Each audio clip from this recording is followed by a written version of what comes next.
उन्हाळा आला की घराघरात आमरसाचा बेत ठरलेलाच असतो. काहींना पुरी आवडते, काहींना पुरणपोळी. पण आज आपण महाराष्ट्रातील एक पारंपरिक आणि अतिशय झटपट होणारा बेत बघणार आहोत. तो म्हणजे गहू आणि ज्वारीच्या पिठाचे धिरडे. हे धिरडे बनवायला अजिबात वेळ लागत नाही, कोणतंही वाटण किंवा आंबवण्याची गरज नाही. चला तर मग अगदी 5 मिनिटात मऊ आणि जाळीदार धिरडे कसं बनवायचं ते पाहूयात. धिरडे बनवण्यासाठी आपल्याला खूप कमी साहित्य लागणार आहे. धिरडेसाठी बॅटर बनवून घेणार आहे. तर इथे हे एका बोलमध्ये 1 कप गव्हाचं पीठ घेतलेले आहे आणि अर्धा कप ज्वारीचं पीठ घ्यायचं आहे.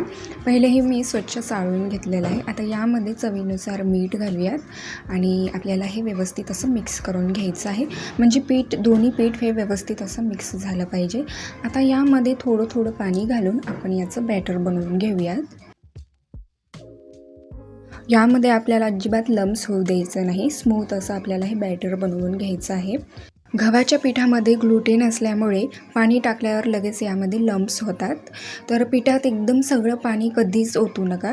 आधी फक्त अर्धा कप पाणी टाकून चमच्याने किंवा विस्कने त्याची एक घट्ट मऊ असं पेस्ट बनवून घ्यायचं. एकदा सगळं पीठ एकजीव झालं की मग उरलेलं पाणी टाकून बॅटर पातळ करायचं आहे.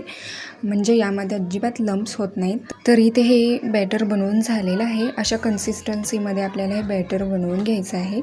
बॅटर तयार झाल्यावर कमीत कमी 5 मिनिटासाठी आपल्याला हे झाकण ठेवून बाजूला ठेवायचं आहे. म्हणजे 5 मिनिटानंतर पीठ थोडं घट्ट झालेलं दिसेल. मग त्यात गरजेनुसार आणखी 2-3 चमचे पाणी मिसळून कन्सिस्टन्सी तुम्ही ॲडजस्ट करू शकता. तर इथे बॅटर बनवून झालेलं आहे. तर आता आपण याचे धिरडे बनवून घेऊयात. धिरडं तव्यावर सोडताना चमच्याने किंवा पळीने आपल्याला हे बॅटर व्यवस्थित असं ढवळून घ्यायचं आहे, कारण ज्वारीचं पीठ खाली बसतं. पळीभर इथे मी हे बॅटर घेतलेले आहे आणि हे तव्यावर अशा प्रकारे हलकंसं आपल्याला हे स्प्रेड करून घ्यायचं आहे. मधून नंतर हळूहळू आपल्याला हे बाहेरपर्यंत स्प्रेड करून घ्यायचं आहे. आता गॅस आपण हे मीडियम फ्लेमवर ठेवूयात आणि धिरड्यावर 1-2 मिनटासाठी झाकण ठेवायचं आहे. झाकण ठेवल्यामुळे वाफेवर हे बॅटर वरून चांगलंसं शिजलं जातं आणि अगदी मऊ होतं आणि धिरडे अजिबात कडक होत नाही. धिरड्याच्या वरच्या बाजूला पाणी किंवा कच्च्या पिठाचा अंश दिसला नाही की समजायचं धिरडे तयार आहे. आता बाजूने आपण 1 चमचाभर तेल सोडून घेऊयात आणि याला आता पलटायची गरज नाही. म्हणजे वरची बाजू हे छान अशी मऊसूत राहते आणि खालची बाजू ही छान अशी खरपूस भाजली जाते. तर इथे हे धिरडे छान असं खरपूस भाजले गेलेलं आहे. आता आपण हे प्लेटमध्ये काढून घेऊयात.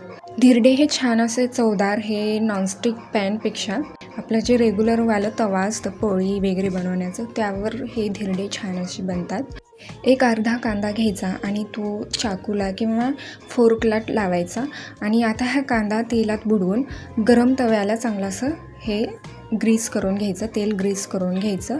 एकतर हे तवा चांगलासा नॉनस्टिक बनतो आणि ज्यामुळे धिरडे तव्याला अजिबात चिटकत नाही, अगदी सहज निघतं. आणि दुसरं म्हणजे त्या कांद्याचं मस्त रोस्टेड फ्लेवर तव्याला आणि त्या तेलाला येतो, ज्यामुळे धिरड्याची चव अजूनच वाढते. तेल लावून झालं की आता एक पळीभर बॅटर तव्यावर घालूयात आणि आपण हे बॅटर आता स्प्रेड करून घेऊयात. मधून बाहेरपर्यंत हळूहळू आपल्याला हे बॅटर स्प्रेड करून घ्यायचं आहे. आता यावर झाकण ठेवूयात आणि वाफेवर आपण हे धिरडे चांगलंसं भाजून घेऊयात. तर इथे हे धिरडे चांगलंसं खरपूस भाजलेलं आहे. आता आपण हे प्लेटमध्ये काढून घेऊयात. कांद्याच्या साहाय्याने आपल्याला हे तव्याला तेल लावून घ्यायचं आहे.